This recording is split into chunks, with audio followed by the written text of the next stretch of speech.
Hi, I'm Mina. And I'm Yules. Thanks for tuning in to Artificially Informed. Welcome back to the deep dive. Today we are strapping in for a long haul flight across the global information landscape. They really are. We're going to be cutting across science, geopolitics, technology, because, the most important insights, they rarely stay in their neat little boxes.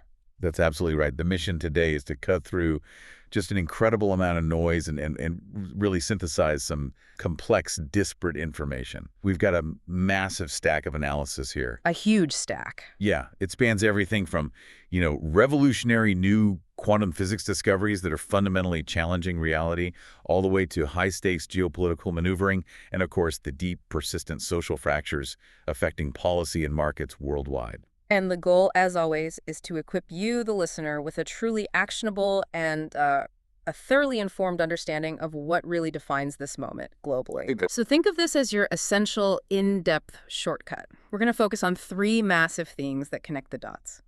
First, the scientific breakthroughs that are not just incrementally improving things, but are fundamentally redefining reality itself.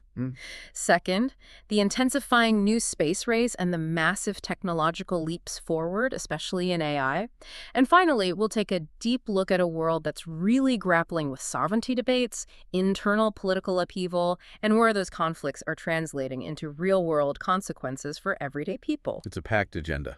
It is. Right. Okay, let's unpack this incredible scientific frontier. We're starting with quantum physics, where the rules of the universe are, well, they're permanently strange. Slight chuckle. That's one way to put it. Physicists at Rutgers University have confirmed the discovery of a truly new state of quantum reality, which I love this, delightfully termed the pinball state. That name, pinball, it's so deceptively playful, isn't it? For something that represents a massive technical leap in our understanding of what's called condensed matter physics. Right. For decades, scientists have been able to confirm theoretical predictions about materials under extreme conditions. We're talking really low temperatures, high pressure. But what they've physically observed here is a bizarre mixed-phase electron configuration. Mixed phase. Okay, so you mean two contradictory states existing at the exact same time, which in the quantum world is both commonplace and totally mind-bending. Explain that specific coexistence for us. Okay, so imagine trying to hold a solid and a liquid in the same space at the same temperature. That's essentially what the electrons are doing here. How is that possible? The physicists found that some electrons are totally frozen. They're locked into a rigid, fixed crystalline structure. They're behaving like a solid, just fixed points on a lattice. But simultaneously, a different group of electrons is moving completely freely, darting around in chaotic, liquid-like patterns. So they're just ricocheting off the frozen ones. Exactly. They're scattering violently off the fixed ones, hence the pinball analogy. It is the coexistence and the chaotic interaction of those two contradictory phases, the crystalline and the liquid, that defines this new state. So half the electrons are running a highly organized dance routine, and the other half are just moshing violently next to them. This isn't just a cool observation, though. What does tuning into the strange quantum behavior mean for actual technology, for the race, for quantum advantage? This is where it gets really interesting for advanced quantum technologies. The ability to control a quantum system is fundamentally limited by noise and decoherence. That's the loss of the delicate quantum state. Right, the system just collapses. Exactly. So understanding these phase transitions, how the system moves between these crystalline and liquid states, is fundamental to managing that noise. If scientists can precisely tune and manipulate this pinball state, they gain profound control over how materials behave at the subatomic level. And that control is the holy grail. It is. That ability is the golden key, not just for better materials, but for engineering quantum chips. It significantly accelerates the timeline toward building faster, more reliable quantum chips that can actually sustain complex calculations long enough to achieve true quantum advantage in cryptography and material science simulation. So from the very, very small quantum particles, we move up slightly in scale to revolutionary biological observation. The University of Tokyo has unveiled something they call the Great Unified Microscope. That sounds like a technical consolidation, but the implications are huge for biology. It sounds grand, and it is grand. This represents a massive step forward in cellular and molecular imaging because it eliminates a really persistent problem in biology. The key is integration. They've combined two distinct techniques. Okay. They use something called quantitative phase microscopy, or QPM, which is excellent for observing large microscale structures like the overall shape of a cell. Yeah. And they combined it with interferometric scattering, or ISCAT microscopy, which handles the tiny nanoscale particles like individual proteins or vesicles moving around inside. So the unified part allows them to simultaneously observe both the large architecture and the tiny dynamics. Is that it? Precisely. And the single biggest advantage here is the label-free observation. Okay, what does that mean, label-free? Well, conventional methods rely on fluorescent dyes or chemical labels to see things. But those dyes, by their very nature, are intrusive. They can alter the cellular behavior you're trying to study. I see. They can stress the cell, interfere with its natural energy pathways, or even change the rate of its molecular movements. So if you're trying to study a cell in its healthy state, but you've injected it with a dye that makes it sick or stressed, you're not actually observing the natural phenomenon. Exactly. You're observing the cell's reaction to being studied. With this, we are seeing the cell truly naked in its natural environment for the first time with this level of detail across scales. This unified microscope allows scientists to view cells in their native state. And that must be huge for long-term studies. Indispensable, especially for dynamic processes, something like apoptosis programmed cell death. You can now watch the entire uninterrupted process of a cell dying, noting all the subtle molecular changes leading up to it in unprecedented detail, which is, of course, crucial for accelerating research in pharmaceuticals and biotechnology. Switching gears completely within the realm of science, we need to address the complicated and polarized legacy of Nobel laureate James Watson, who recently passed away. He was the co-discoverer of the DNA double helix, arguably one of the most foundational pieces of 20th century science. This is a powerful real-world example of how scientific contribution clashes with personal ethics, and how different cultures weigh those elements differently. Right. In the West, the narrative has been overwhelmingly focused on condemnation. Watson made multiple egregious, racially charged remarks about intelligence and genetics in his later years. This led major institutions like Cold Spring Harbor Laboratory, where he spent decades, to sever all ties and strip his honorifics. But our reporting indicates a very different, almost contrasting view emerged in China, where he is not condemned, but largely remembered as a pioneer. Absolutely. The Chinese perspective largely remembers him with respect and gratitude for his role in their scientific modernization. What's fascinating here is the chronological context. Starting in the 1980s, when China was still building its scientific capacity, Watson actively fostered academic ties, supplied essential resources, and was central in incorporating Chinese researchers into massive global projects like the Human Genome Project. And he even helped set up a branch of Cold Spring Harbor there. He personally helped establish the Cold Spring Harbor Asia branch in Suzhou. They view him as the figure who helped transform China into a global genomics powerhouse. So the Western world prioritized his ethical failures in his later life, while China prioritized the generational knowledge transfer and infrastructure he provided decades earlier. Exactly. They effectively compartmentalized the man and the scientist. They acknowledged his political controversies, but viewed his immense instrumental scientific contributions and mentorship to China as separate and ultimately more important to their national scientific development than his later controversies. That dual legacy is a profound example of how scientific figures are contextualized differently around the globe based on the local need and benefit derived. Now let's pivot to a cluster of biological and health insights, starting with a really dire warning about ultra-processed foods, or UPFs. This isn't just about weight gain, it's about structural health failure. This warning is incredibly strong, and it requires us to stop thinking of this as a personal failure and start thinking of it as a systemic structural problem. Epidemiological studies and meta-analyses are showing a powerful correlation between high consumption of UPFs, and we're talking about foods characterized by high processing, industrial additives, minimal whole ingredients, and 32 different adverse health conditions. 32. That is an astonishingly large number. What kind of conditions are we talking about here? It's highly comprehensive. It ranges from chronic physical conditions like obesity, insulin resistance, and hypertension, all the way to significant mental health risks, including depression, anxiety, and cognitive decline. So it's mind and body. Completely. The core insight here is that this isn't just a diet failure. It's a systemic design problem where the food industry has engineered a generation's diet to prioritize shelf life, maximal sensory appeal, and addictive qualities over nutritional content. And the consumption rate really drives home the systemic issue. It does. Among young adults in Western countries, UPFs account for nearly 60% of their total caloric intake. 60%. 60. They are cheaper, more convenient, and heavily marketed. This study serves as a clarion call for public health initiatives and potential regulation to shift diets toward whole, minimally processed foods, recognizing the deep and often ignored link between these engineered products and widespread mental and physical illness. On a more positive health note, researchers have identified a surprising new player in wound healing, and it comes with an extremely ironic association. Yes, they found a molecule called serpin-B3. What's surprising is its background. Serpin-B3 is usually linked to aggressive forms of cancer and inflammatory responses, often accelerating tumor growth. So it's usually the bad guy. It's the villain, Yeah. typically. Yet, when they studied it in the context of skin repair, they found it promotes skin healing by accelerating what's called reepithelialization, that crucial step where new tissue forms and migrates to effectively close the wound.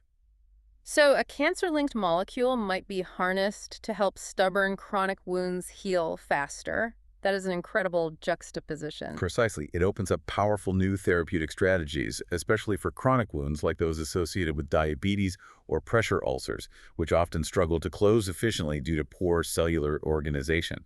Serpin-B3 aids in organizing collagen and helps epidermal cells migrate quickly across the wound bed. So it could be put in a cream or a dressing? This suggests it could be integrated into innovative wound dressings or topical applications.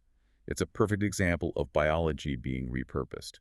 A molecule that contributes to uncontrolled growth, like cancer, being used to promote controlled repair, which is healing. Let's shift to brain chemistry and how our social context dictates trust. We have some fascinating insights into trust and deception and how our brains handle risk and reward based on who we're talking to. This dives into the neuroeconomics of friendship. It's fascinating. Neuroimaging reveals that the brain is constantly shifting between reward and risk modes in social contexts. The inclination to believe someone is intensified by social bonds. Okay. What's fascinating here is that when friends are communicating, synchronized brain activity, when your neural patterns match up, can actually predict successful deception. So wait, if my friend is lying to me and our brainwaves are in sync, I'm more likely to believe the lie?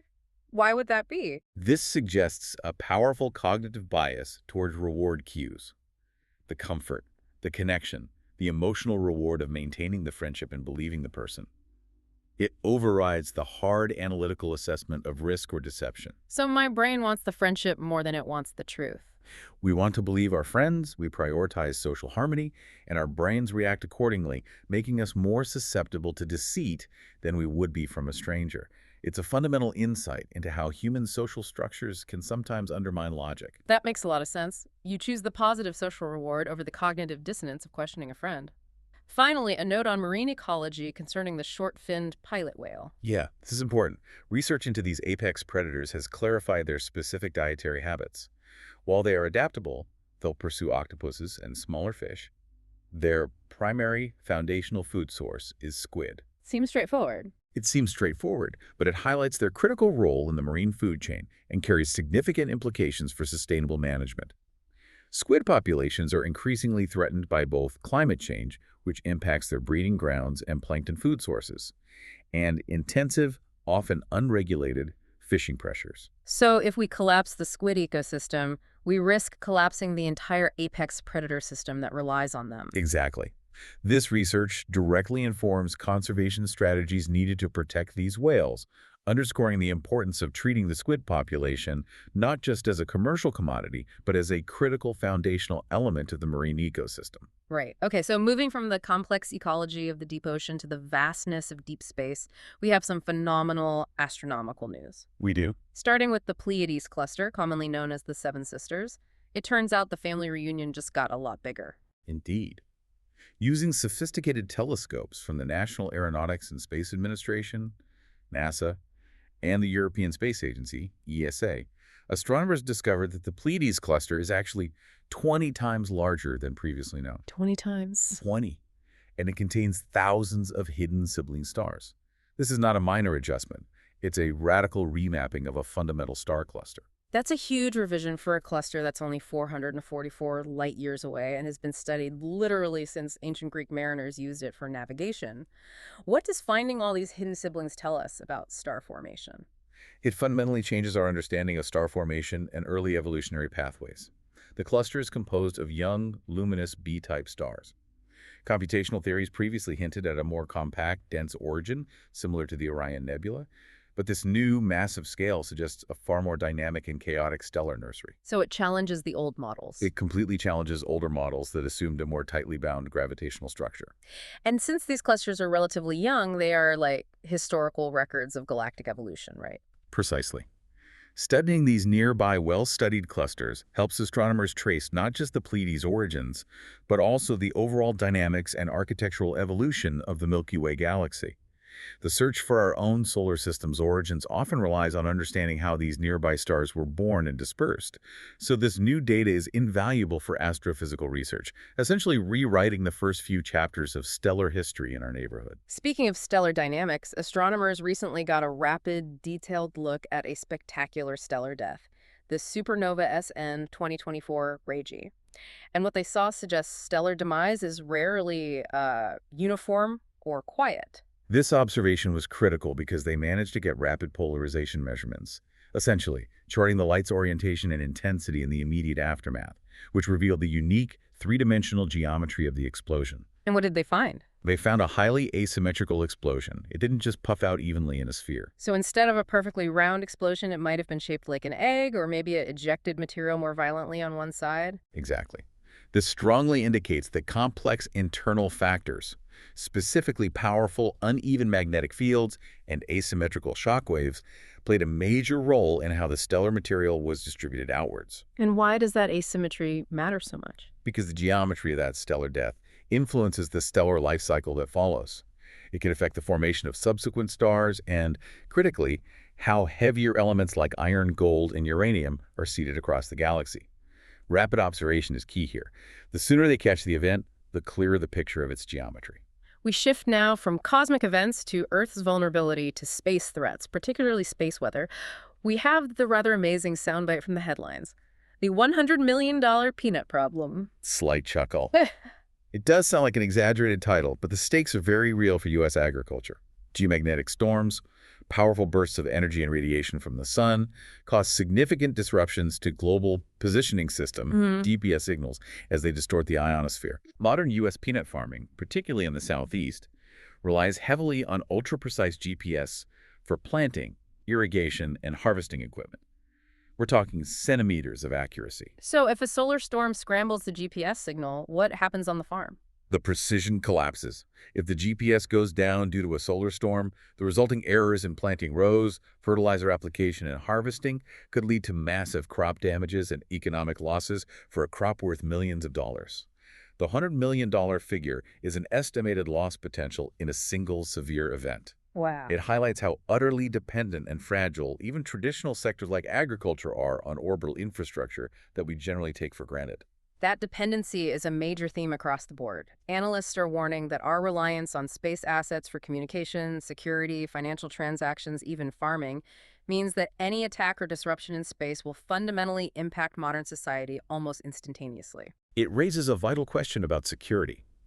When the entire foundation of global connectivity, military superiority, and financial movement is in orbit, how do you secure it against both state and non-state actors? Experts are urgently calling for enhanced international cooperation and robust security measures. This isn't just about spy satellites anymore. No, this is no longer just about military satellites. It's about the very infrastructure that powers the global economy and daily life. An attack in space is, effectively, an attack on the modern world's nervous system. And speaking of space infrastructure and competition, Amazon is making a huge strategic pivot with its satellite initiative. Project Kuiper has been rebranded, and they've dropped their initial, very public promise. That's right. Project Kuiper is now Amazon Leo. The rebranding itself is interesting, but the strategic shift is the biggest takeaway for the market. Amazon has dropped the affordability pitch. The whole internet for everyone angle. Gone. Kuiper was initially established with the promise of providing affordable broadband to underserved, low-income regions globally, promoting digital equity. By pivoting toward quality, robustness, and a more premium offering backed by their $10 billion investment, they're signaling a move toward targeting wealthier clientele, corporate contracts, and military applications first. So this is Amazon admitting they can't compete with Starlink on volume and price, and are instead going for the high-margin corporate contracts, potentially abandoning that initial social mission. That is precisely the market analysis. They realize that volume and speed to market is Starlink's domain. Amazon Leo is instead focusing on positioning itself as the high-quality, high-reliability competitor, emphasizing robust service ahead of the 2029 goal for completing the 3,236 satellite constellation. So a shift from broad access for all to premium access for those who can pay. Which is a significant adjustment to their publicly stated mission. Okay, the technological pace is relentless, especially in computing. Princeton University announced a major milestone with its new quantum chip, marking a critical step toward actually achieving scalable quantum advantage. This is a massive technical leap, and it all comes down to one core metric: coherence time. Right. That is, how long the qubit, the basic unit of quantum information, can maintain its fragile quantum state before decohering and becoming useless for calculation. Quantum states are incredibly delicate. They collapse instantly if they interact with the external world, like background vibration or heat. And how did Princeton move the needle on this coherence time? Princeton's new chip utilizes a tantalum silicon qubit and maintains coherence for over 1 millisecond. To put that in perspective, that's 3 times longer than the previous best laboratory result and nearly 15 times better than industry standard processors that use what are called transmon qubits. 15 times is huge. Achieving that 1 millisecond coherence time is like trying to balance a needle on its head while a rock concert is playing. You have to solve fundamental noise problems. What specifically did the Princeton team tackle to reduce that noise? They tackled the issues of substrate losses and surface defects. Substrate losses occur when the quantum information bleeds out into the material holding the qubit. Surface defects are tiny imperfections that act as magnets for stray energy, collapsing the quantum state. So they cleaned up the environment for the qubit. Meticulously. They engineered the tantalum silicon interface to minimize these defects. Extending that coherence time, even to 1 millisecond, dramatically increases the ability to run complex, long calculations efficiently. This breakthrough, part of the Co-Design Center for Quantum Advantage, means faster, more reliable processing for future scalable quantum systems, which is vital for new encryption methods and advanced material science. Now let's talk artificial intelligence, which continues to be the dominant force shaping corporate strategy globally. We have the surprising news that Jeff Bezos is re-entering the operational trenches, which is a massive signal to the market. Bezos is stepping back into a hands-on, operational role as co-CEO of a new AI startup called Project Prometheus. This venture has already secured a staggering $6.2 billion in funding, signaling huge investor confidence, based purely on his involvement and the team assembled. And the key takeaway here is not just the amount, but what they are focusing on. That's right. It's not another large language model, is it? No. Prometheus isn't just focusing on chatbots or consumer-facing AI. Its mission is to revolutionize heavy industry engineering and manufacturing sectors like cars, aerospace, and computers by integrating AI directly into the physical design and production process. So optimizing supply chains and material usage on a grand scale. Exactly. It's a massive play that reflects his belief that AI's greatest, most valuable impact will be on traditional physical industries, where efficiency gains translate into trillions of dollars. And we see the AI race playing out globally, with powerful unicorns rising in Asia, demonstrating that the solutions need localization. Absolutely. Look at Japan's Sakana AI, which recently raised $135 million at a $2.65 billion valuation. Their focus is unique and vital, building AI models tailored specifically for Japan's unique sociocultural needs and language nuances. Which makes sense. A one-size-fits-all model won't work everywhere. It acknowledges that generalized Western AI solutions often miss cultural context, and true effectiveness requires deep localization. And in South Korea, the AI focus is clearly tied to national security and manufacturing strength. That's Bone AI, which raised $12 million for AI-powered robotics. Given South Korea's massive industrial base and geopolitical situation, they're directly aiming to challenge established defense giants by integrating AI into complex manufacturing, logistics, and surveillance systems. They're leveraging AI to ensure their defense manufacturing integration is state-of-the-art and highly autonomous. All of this explosive growth, however, demands equally explosive energy consumption. We are running directly into the AI power wall, but startups are mobilizing to solve it. Power consumption is the single biggest infrastructural bottleneck facing AI. It really is.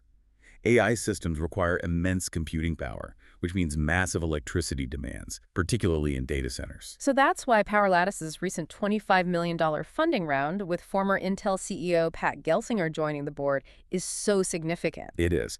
Their chiplet technology reportedly reduces chip power consumption by over 50%.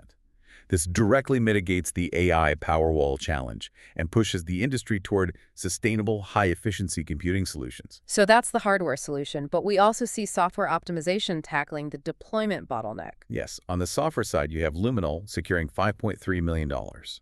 They are tackling deployment bottlenecks by building a better graphical processing unit, GPU, code framework for platforms like PyTorch. Their breakthrough automates GPU code optimization, speeding up model inference 2 to 10 times. Which is huge for getting things to market. It helps bridge the difficult gap between developing a model in the lab and efficiently deploying it in a production environment, which is where most AI projects stall. And as these AI agents become more autonomous, security becomes paramount. The ability of an AI to, wander off script, so to speak. That's where RunLayer comes in. They launch with $11 million in funding, specifically to focus on security for AI agents. As autonomous systems take on more complex, real-world tasks managing inventory, executing trades, running logistics, ensuring safe and responsible deployment is crucial. You can't just let them run wild. No. RunLayer aims to provide the secure framework necessary for businesses to confidently integrate these powerful autonomous AI agents into their workflows without catastrophic errors or unauthorized access. Turning to consumer technology, Apple appears to be moving away from the annual hype machine around the iPhone, which is a major signal about the maturity of the smartphone market. This represents a major strategic overhaul. Apple is reportedly moving away from the annual fall spectacle approach for the iPhone. We're seeing reports that a major leap forward, like the rumored iPhone 18, is delayed until 2027. Wow, 2027. This signals a focus on long-term, fundamental innovation, perhaps integrating advanced mixed reality or next-generation battery technology rather than forcing incremental annual updates.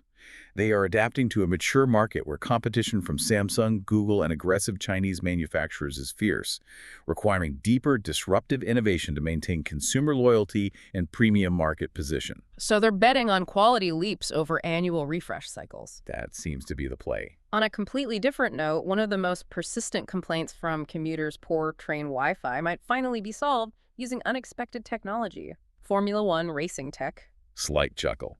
It is a great example of cross-industry innovation. Formula One needs high-speed, low-latency communication methods for real-time data transfer from cars traveling at hundreds of miles per hour. A 60-day pilot project in the UK is utilizing this very same technology, specifically combining high-speed, stable signals from mobile phone masts with satellite triangulation to rev up Wi-Fi speeds on commuter cranes. So they're creating a constantly updating redundant network. Exactly. This addresses long-standing connectivity complaints for rail travelers by adapting a communication system built for maximum G-force stress. Shifting to security vulnerabilities, the rise of keyless cars has created an entirely new and lucrative criminal market. It has created an industry for sophisticated illegal devices. These gadgets, which allow criminals to steal keyless cars by mimicking the key signal and bypassing security systems, are selling for up to £20,000 online. 20,000 pounds. This is not casual crime. This is organized theft, leveraging specialized, expensive technology.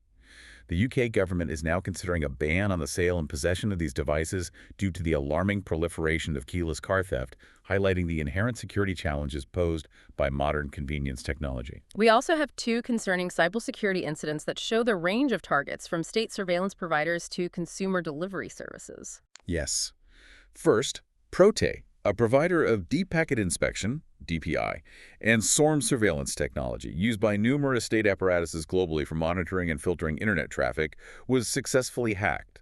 Their data was stolen, and their website was defaced in what appears to be a politically motivated cyber protest against state surveillance. So the watchers got watched. It underscores the vulnerability of even high-security surveillance providers. And second, DoorDash confirmed a data breach. While they claim no sensitive financial information was accessed, the breach did expose users' phone numbers and physical addresses globally, raising immediate concerns about privacy and the risk of sophisticated phishing or identity theft for millions of users. Right. We now move to the realm of high-stakes global politics, starting with a powerful statement on sovereignty from Ecuador, which is currently grappling with one of the worst drug violence crises in its history. This is a profound moment of political paradox. Ecuadorians were asked in a national referendum whether to lift a constitutional ban on allowing foreign military bases, such as U.S. bases, onto their soil to combat the escalating violence driven by Mexican cartels and local gangs. And the violence there is extreme. It is. The homicide rate is projected to reach a devastating 50 per 100,000 people, one of the highest in Latin America. Despite that, voters overwhelmingly rejected the proposal. That rejection is significant. President Daniel Noboa, who had championed the return of foreign military cooperation, suffered a major defeat. Why, in the face of such extreme danger, did the public prioritize sovereignty over immediate security help? This vote is a strong signal of a preference for national sovereignty and local autonomy, rooted deeply in historical memory. Many Latin American nations view the presence of U.S. military bases or personnel as a potential precursor to intervention or a compromising of national control. So there's a deep-seated distrust. A distrust that recalls decades of complex geopolitical interference. Critics, including opposition figures, argued that relying on foreign military forces undermines independence, and that Noboa might be using the crisis to consolidate power under the guise of security. The rejection is massive, impacting U.S. strategic interests in the region and underscoring a broader Latin American sentiment that foreign boots on the ground are not the solution to internal, cartel-driven violence. That sets up the perfect provocative thought for the end of the show. Now, across the ocean, the UK is fueling an intense, polarized debate with significant reforms aimed at drastically tightening asylum rules. Home Secretary Subhana Mahmood is pushing forward a major overhaul intended to manage a rising influx of arrivals and address public anxiety over immigration control, which is a massive political hot potato in the UK. And what are these proposals? They include two highly controversial punitive measures designed to act as a serious deterrent: fast-track deportations with severely limited appeal rights, and requiring asylum seekers to wait an unprecedented 20 years before they become eligible for permanent residency. 20 years to achieve permanent residency. That sounds like a sentence in itself. And the financial measures are equally contentious. They are. The government is contemplating a policy to seize asylum seekers' high-value valuables, items like vehicles or non-sentimental jewelry, to cover the costs associated with their state benefits. The government view, articulated by Home Office Minister Alex Norris, is purely pragmatic. These reforms are essential for security, maintaining the integrity of the system and ensuring that those who can contribute to their upkeep do so. But seizing assets, even non-sentimental ones, and making people wait 2 decades feels like crossing an ethical line in terms of basic human rights, especially for vulnerable individuals fleeing persecution. That is the core of the criticism. Human rights groups and opposition leaders argue that such lengthy waiting periods create extreme, destabilizing hardship and potentially violate international human rights standards by undermining the humane treatment of vulnerable individuals. They argue that these measures punish those seeking refuge and transform a humanitarian issue into a purely punitive political tool. It's a very real tension between the desire for border control and adherence to ethical treatment. Let's turn our attention to the persistent conflict between Russia and Ukraine, where we're seeing continued strategic escalation and attacks on critical infrastructure outside the immediate front lines. Ukraine continues to demonstrate offensive capabilities deep into Russian territory. Recent missile and drone strikes led to a 2-day suspension of oil loadings at Russia's Novorossiysk port on the Black Sea. And that's a big deal for Russia's economy. It's a massive blow because Novorossiysk is a crucial export hub for Russian crude oil, linking directly to global commodity markets.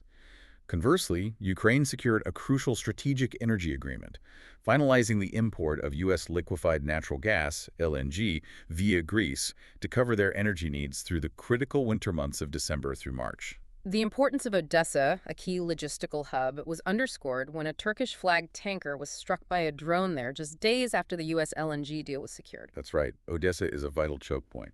And speaking of logistical choke points, we have a deeply concerning act of potential sabotage outside of the immediate conflict zone, highlighting the risks to the entire region. Polish Prime Minister Donald Tusk has labeled an explosion on the Warsaw-Lublin railway line an unprecedented act of sabotage. This is serious because that line is a key logistical route for military and humanitarian aid moving into Ukraine from the rest of Europe. Experts and intelligence officials believe this act was orchestrated by foreign intelligence services, most likely Russian, designed to disrupt the flow of aid. It highlights serious security vulnerabilities across Eastern European infrastructure, crucial to the war effort, and underscores the growing threat of hybrid warfare impacting civilian infrastructure. In terms of military modernization, how is Russia specifically adapting to the drone-saturated battlefield that defines the conflict now? Russia has established a dedicated new military branch specifically for unmanned aerial vehicles, UAVs. This is a strategic adaptation aimed at centralizing drone management, training, and integration across all existing military branches. They recognize that traditional armored formations are highly vulnerable in the current conflict landscape, so specializing in drone warfare is an urgent, high-priority necessity to compete. And nearby, NATO is visibly flexing its new membership muscle right on Russia's border. Finland, since joining NATO in April 2023, has adopted a much more assertive training posture. They initiated the Northern Strike 225 artillery drills involving 2,200 personnel, including Polish forces, just 100 kilometers from the Russian border. This move, intended to enhance operational capacity in harsh winter conditions, naturally escalates tensions with Russia, which has voiced deep disappointment and threatened countermeasures over Finland's alignment with NATO infrastructure. Meanwhile, Ukrainian President Volodymyr Zelensky is in Paris, looking to secure high-value military assets to bolster their air defense capabilities. He is meeting with French President Emmanuel Macron, and they are finalizing a letter of intent for Ukraine to purchase up to 100 Rafale fighter jets. These are highly advanced multi-role aircraft, known for their versatility and performance. Securing them would be a significant bolster to Ukraine's air defense capabilities against ongoing Russian aerial threats, though it represents a massive financial and logistical commitment. Turning to U.S. political dynamics, we see the internal fracture within the MAGA movement playing out dramatically, focused on two key figures, President Donald Trump and Congresswoman Marjorie Taylor Greene. This internal political drama is intense. We have President Trump labeling Congresswoman Marjorie Taylor Greene a traitor for the high political crime of criticizing him and supporting the release of documents related to Jeffrey Epstein. Which is a major break. A major break. Greene, known for her far-right views and sometimes volatile alliance with Trump, publicly apologized for her role in toxic politics, but voiced legitimate concerns over her safety following pipe bomb threats, a concern Trump subsequently dismissed. This friction is focused sharply on the Jeffrey Epstein files and the question of accountability for the powerful. Yes. In a surprising turn, President Trump called on House Republicans to vote to release all documents related to Jeffrey Epstein. This marks a backtrack from his previous resistance, and is clearly political maneuvering ahead of the congressional vote. The controversy over the Epstein files, long linked to wealthy and politically connected individuals globally, continues to be a point of tension, raising questions about transparency and accountability across the political spectrum, regardless of where you stand. The polarization is generating real-world, aggressive actions within the U.S. political landscape, moving beyond mere rhetoric. We saw an unsettling incident where Indiana State Senator Greg Good, who opposed President Trump's redistricting push aimed at benefiting Republicans, was the victim of a swatting incident. That's the hoax emergency call. It is. Swatting is the tactic of making a hoax emergency call to dispatch armed police, SWAT teams, to a specific address. This happened shortly after President Trump publicly criticized Good.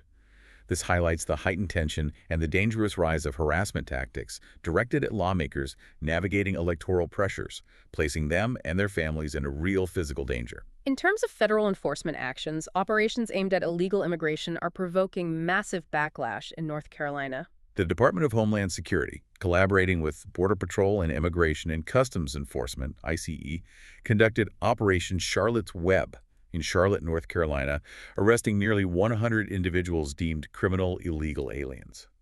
This sparked immediate public backlash, not only over the aggressive nature of the raids, but also due to the disturbing report that a U.S. citizen was mistakenly handcuffed by agents. Which is a huge problem. A huge problem.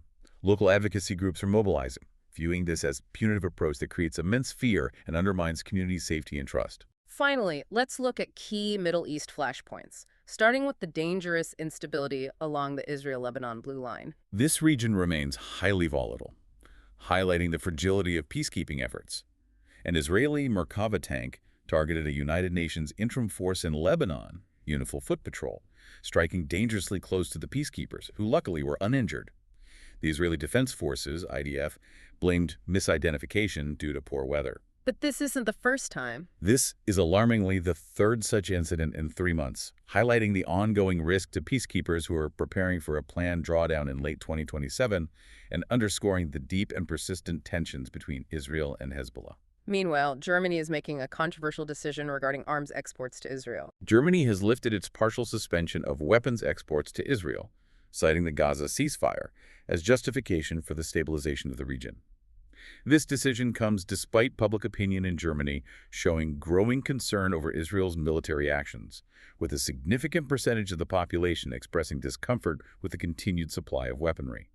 Germany remains a major supplier of military equipment to Israel, making this a diplomatically sensitive move that balances international alliance with internal dissent. And we have a distressing report from the Physicians for Human Rights Israel, PHRI, on the surge in Palestinian deaths in Israeli jails. PHRI issued a report documenting a surge of at least 94 Palestinian deaths in Israeli jails since October 2023, with the majority of those individuals being from the Gaza Strip.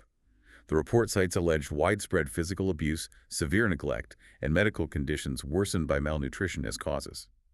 PHRI is calling urgently for an independent international investigation, criticizing the Israeli government for a lack of accountability and for failing to provide timely information about the deceased detainees to the International Committee of the Red Cross. Turning to the global economy, one of the fastest growing trends in consumer finance is starting to show deep cracks. The buy now, pay later, or BNPL model. This is moving from a consumer convenience into a systemic financial vulnerability.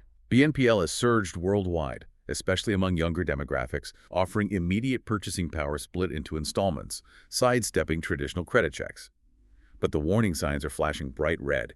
This rapid, largely unregulated expansion has led to a significant increase in payment defaults. And that's happening globally. Yes. In Australia, for example, there are about 10 million active BNPL users, and the rising default rate is raising alarms among central bankers. So why is this an immediate market worry? Because unchecked growth could be creating a consumer debt bubble, particularly against a backdrop of high inflation and rising interest rates that hinder consumers' ability to manage deferred payments. If a significant percentage of these small, flexible loans default simultaneously, it poses a risk to the lending companies and can be a precursor to broader consumer financial distress, leading to urgent calls for increased regulatory oversight from groups like the Financial Stability Board. Switching to corporate strategy and global expansion, Yum China, the operator of KFC and Pizza Hut in mainland China and Hong Kong, is setting incredibly ambitious expansion goals that reflect saturation in China's major cities. Their strategy is pure market penetration focused on the next frontier. Yum China plans to increase its total outlets from about 17,000 to a massive 30,000 by 2030, a 76% increase. Wow, where are all those new stores going? They are specifically targeting lower-tier mainland cities, using flexible store formats and a mix of equity and franchise models. This is a crucial move to adapt to intensified competition in the crowded Chinese consumer market. They need to tap into previously underserved, smaller cities to maintain growth and shareholder value as the Tier 1 cities reach peak saturation. International politics are directly hitting national economies, evidenced by the diplomatic dispute between Japan and China. This recent row, ignited by remarks from the Japanese Prime Minister regarding Taiwan, immediately impacted Japan's economy. Tourism and retail stocks slid significantly because China views the remarks as provocative and has issued travel warnings and trade rhetoric. So it was an immediate economic consequence. Immediate and quantifiable. What this dispute over Taiwan really highlights is that geopolitical posturing now has a direct tax on the Japanese economy, showing just how intertwined the consumer markets are. Japan is now actively seeking diplomatic measures to ease tensions to mitigate the severe economic hit. Crime is evolving to exploit logistics vulnerabilities, moving beyond simple street raids to adopting corporate tactics. We're seeing a new level of sophistication in freight crime globally. Organized gangs are moving far beyond just targeting lorries stuck in traffic or breaking into warehouses. They are now outright buying haulage companies, shell companies, or firms in financial distress to facilitate the theft of entire lorry loads of valuable goods from the inside. So they become part of the system to exploit it. Exactly. This reflects evolving organized crime methods that exploit the intricate administrative structures and logistical vulnerabilities within the global supply chain, necessitating much more robust regulatory scrutiny on transport ownership. Amidst geopolitical sanctions, India remains a crucial, steady buyer of Russian crude oil. India is still the second largest importer of Russian crude, despite ongoing U.S. sanctions on major Russian entities like Rosneft and Lukoil. Private refineries in India have led the massive increase in imports, accounting for 81% of India's fossil fuel purchases from Russia in October, totaling nearly $3 billion. This highlights the complex energy trade dynamics. India prioritizes its energy security and economic needs, leveraging discounted Russian oil, often through complex financial mechanisms that bypass direct sanctions, despite the geopolitical pressure. Finally, let's look at market confidence, starting with the legendary investor Warren Buffett. Berkshire Hathaway revealed a substantial $4.9 billion stake in Alphabet, the parent company of Google.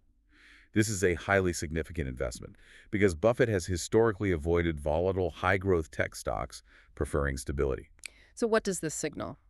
Analysts speculate this move signals strong confidence in Alphabet's future, particularly its positioning in the burgeoning artificial intelligence sector, which is driving much of its recent growth and profit margin. It's seen as a major market endorsement that transcends typical investor signals. And the general stock market outlook appears optimistic, driven by anticipation for major tech earnings and economic data. Futures for the Dow, S&P 500, and NASDAQ all climbed, reflecting broad investor optimism. This is primarily driven by anticipation for NVIDIA's upcoming earnings report, NVIDIA being the pivotal player in the AI hardware space, and crucial employment statistics due soon. Despite some recent volatility in the AI sector, the market is positioned with confidence ahead of these significant economic events, betting on the continued growth narrative of technology. In climate strategy, the upcoming COP30 conference in Belém, Brazil, adopted a powerful and culturally crucial concept from the host nation's indigenous culture. The slogan for COP30 is the Brazilian indigenous concept of mutual, a Portuguese word that translates roughly to collective effort or community work. This is meant to highlight the indispensable role of Brazil's 1.7 million indigenous peoples as stewards of biodiversity and forest conservation, particularly in the Amazon. So it's about recognizing their role. It is. They are demanding stronger land rights and more funding to manage their territories sustainably, recognizing that their traditional knowledge is crucial for climate solutions. What were the key policy objectives being discussed to turn this collective effort concept into concrete policy? The discussions focused heavily on increasing climate finance, getting wealthy nations to pay their pledged share, and raising emissions reduction ambitions globally. A central proposal is for an annual review mechanism to check progress toward the goals set at the previous COP, specifically tripling renewable energy capacity and doubling energy efficiency by 2030, in addition to transitioning away from fossil fuels and halting deforestation. So trying to move from pledges to action. The goal is to move beyond mere political pledges toward tangible, measurable implementation. We also see the core tension right on Brazil's doorstep, the clash between economic interests and environmental preservation in the Amazon. That tension is escalating right ahead of the conference. Brazilian farmers and agribusiness lobbies are pushing hard to lift a standing deforestation ban in parts of the Amazon. This sets up a critical conflict between powerful economic growth interests and the urgent global necessity for environmental sustainability, placing immense pressure on the Brazilian government just months before they host the International Climate Conference. Shifting to weather in the United Kingdom, Storm Claudia left a path of devastation, which is now complicated by a severe cold snap, creating a double threat. Storm Claudia delivered over a month's worth of rain to parts of England and Wales, causing widespread significant flooding and massive cleanup operations.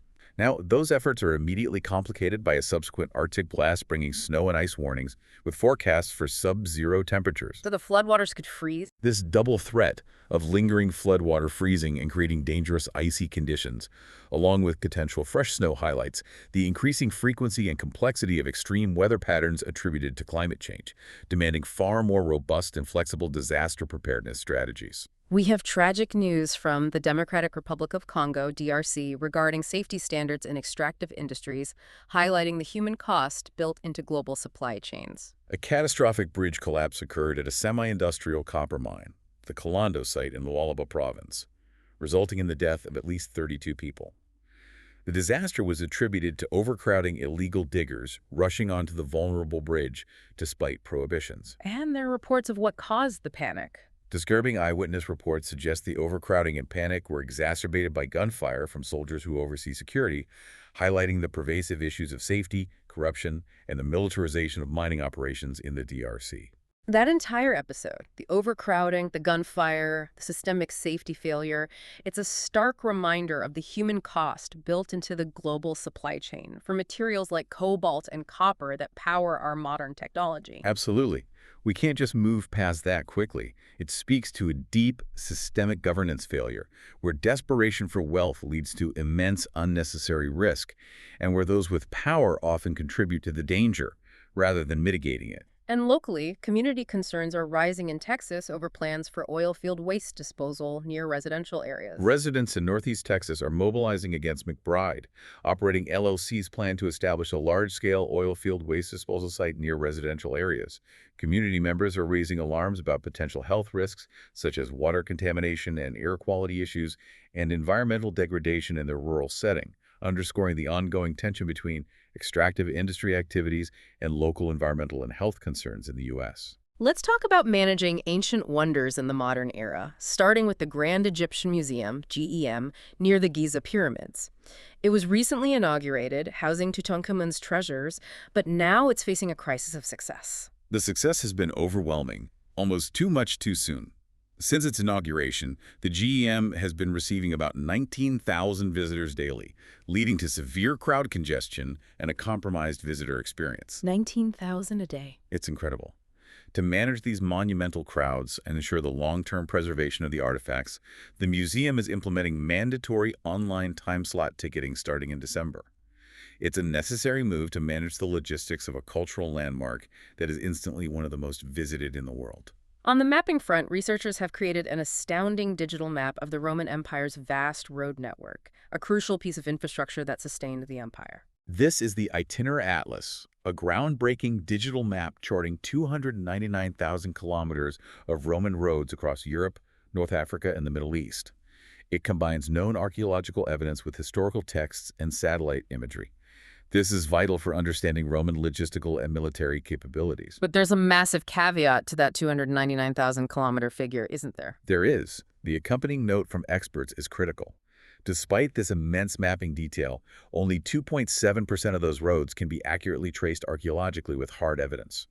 The vast majority of the 299,000 kilometers are based on likely or hypothetical routes extrapolated from ancient documents or topographical logic. So there are still huge gaps in our knowledge. It reveals significant gaps in our concrete knowledge of this backbone of Roman expansion. And a powerful, moving story of cultural preservation comes out of Mali. We must highlight the courageous actions of Abdoulaye Cissé. 13 years ago, as Islamist extremists linked to al-Qaeda took control of Timbuktu, Cissé risked his life to smuggle thousands of ancient Timbuktu manuscripts to safety.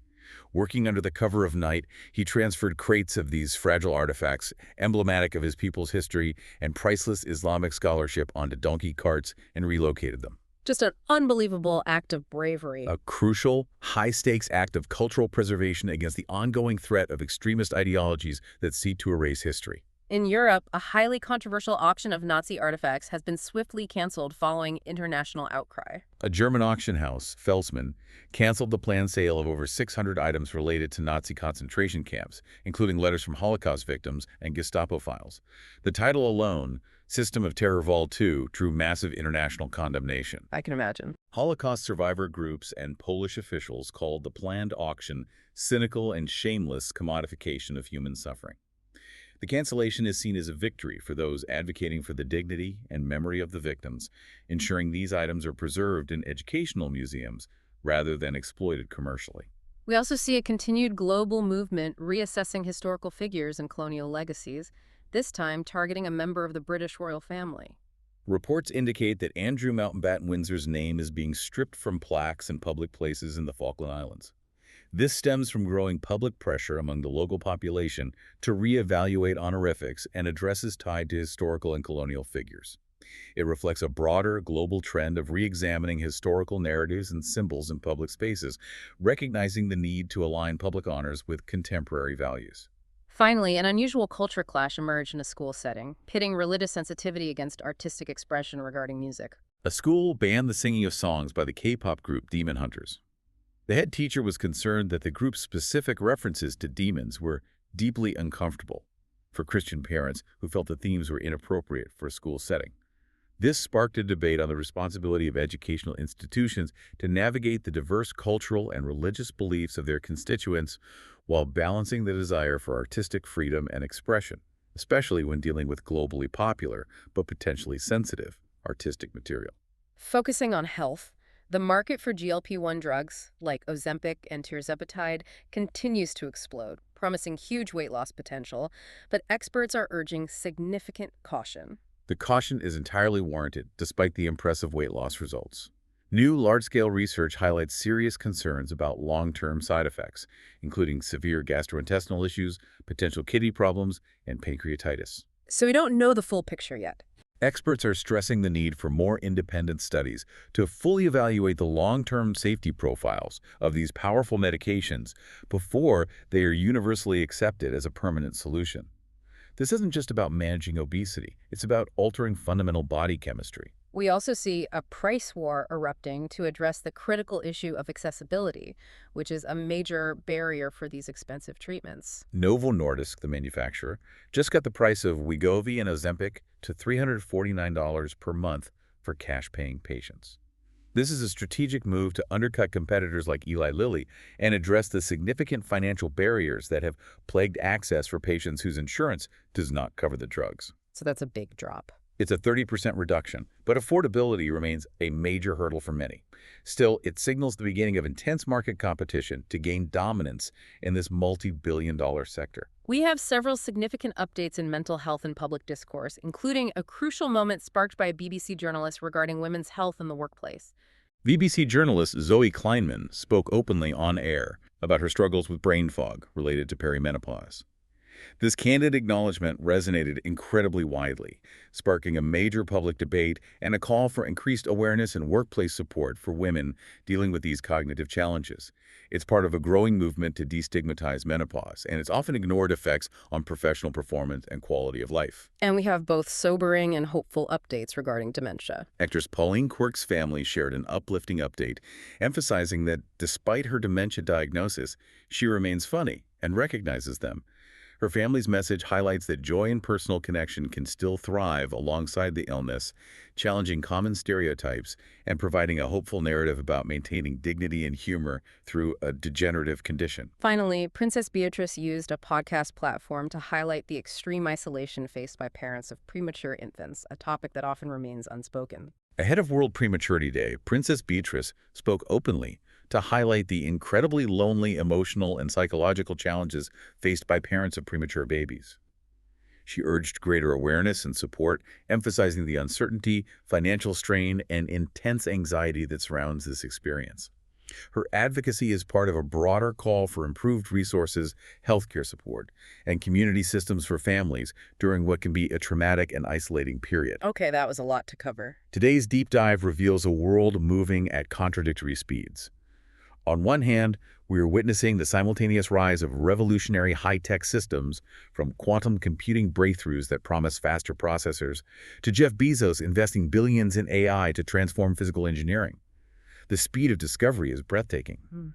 On the other hand, we see deep, persistent challenges in global security and political accountability that technology can't solve, whether that's the ethical failure exposed by the canceled Nazi artifact auction, the human consequences of the UK's drastic asylum policy, or the pervasive safety and corruption issues in the Congo mines. Being well-informed requires balancing that technical awe, the sheer speed of the quantum and AI revolutions, with a critical humanitarian understanding of human consequences and accountability.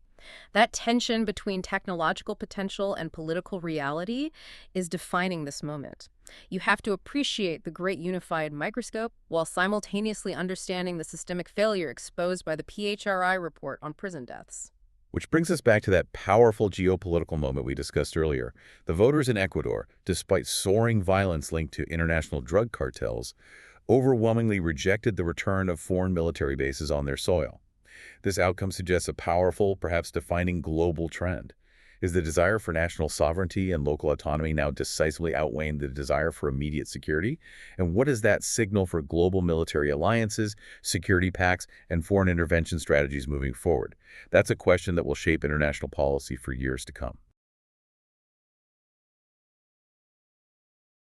Enjoying Artificially Informed.